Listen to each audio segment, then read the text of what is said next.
All right, guys, the Utah Jazz get a really nice win against the Sacramento Kings. They looked tired.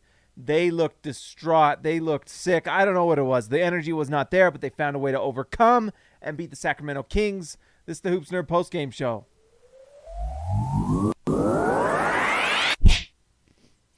Guys, this one might not be long. I am not feeling good. My stomach and my trips to the bathroom are looking a lot like that Sacramento Kings defense because it's not pretty. It's not. So we'll just get through this as best we can. The Sacramento Kings, I don't know what else there is to say with this team. They just don't seem to ever be able to get over the hump. Part of that's bad ownership. Part of that's by hiring bad coaches. I don't know. I mean, from the moment they hired Luke Walton, you knew that wasn't going to be a good hire. I don't know if you can have an idea of if this Sacramento Kings team is good or not. You know that De'Aaron Fox is a star. You know, I don't believe he didn't make the All-Star team. Sorry guys. I'm like not there. This is not going to be long. Apologies to everyone. But yeah, De'Aaron Fox is a legit star. Going to be an all-star. Going to be multi-time all-star probably. He's fantastic. They've got nice talent on this team. You've got Buddy Hield, who is a nice, offensive weapon. You've got Harrison Barnes, who's an overall really solid player that they've actually kind of developed into. Well, I don't know if necessarily developed, but he's just become such a very strong rotation guy for them. And then they got that just incredible steal in the draft in Tyrese Halliburton, who looks like he's going to be the backcourt partner with De'Aaron Fox for years. Sorry guys, I'm sick, but we're doing this anyway, flu game style.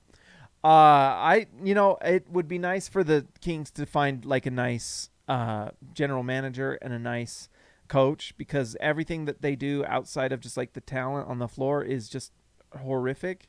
Vlade Divac is terrible. Why he didn't make a move this offseason or this trade deadline is ridiculous, because you've got now a star in Fox, you've got a star in Halliburton, and you want to build around that. Find one more guy and get and go.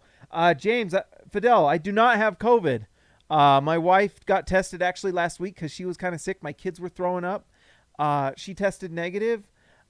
I got the vaccine last week, so I'm actually very, very, very, very unlikely I have COVID. What it is probably just like a flu or a bug that my kids had, and now they gave it to me, and it's yeah. So we're just keeping this streak alive of videos. All right, I'm powering through, guys. But that's all I got to say about the Kings. We're going to just talk about the Jazz here. Thank goodness for two people in this game. Rudy Gobert probably had his worst game of the year. He just looked like tired, and I'm guessing it's because 3 games and 4 nights and whatnot. But he looked really tired. Donovan looked tired, but Donovan was the superstar at the end of the game. The Jazz don't win this game without Joe Ingles. Joe Ingles was the reason the Jazz won this game, because he brought just the energy that they needed when they all looked like I do right now. They just looked like done and did not have the energy to win this game.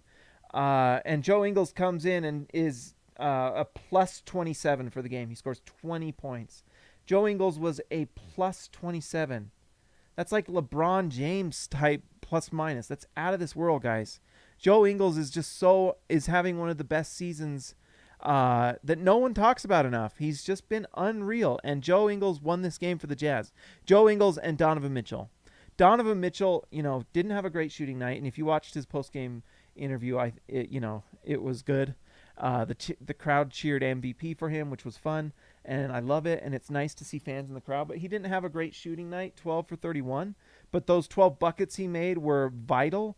He got to the free throw line and took 17 free throws. That is superstar stuff.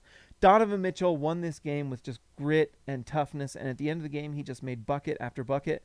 Mike Conley showed up big time at the end of the game as well. That's the Mike Conley they need to have show up if they want to win anything in the playoffs, because the Mike Conley that was in the Suns game, you're not winning with that. But the Mike Conley that was tonight is amazing and helps you win the game. He was big time.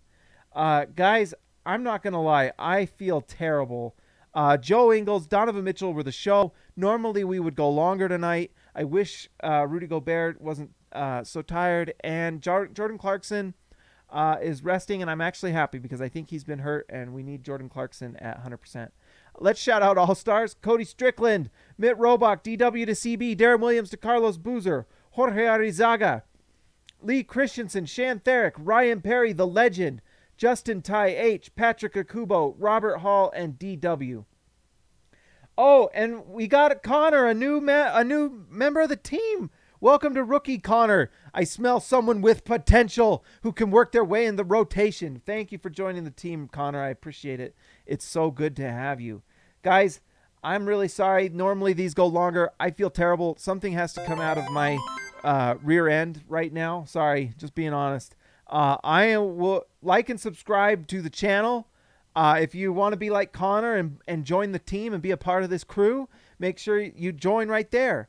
Hit the bell so you get notified when we're going live and stuff. Guys, I love all of you. You're amazing. Every single one of you is incredible. Join the Discord. Go Jazz. I will talk to you next time. I am getting paler by the second.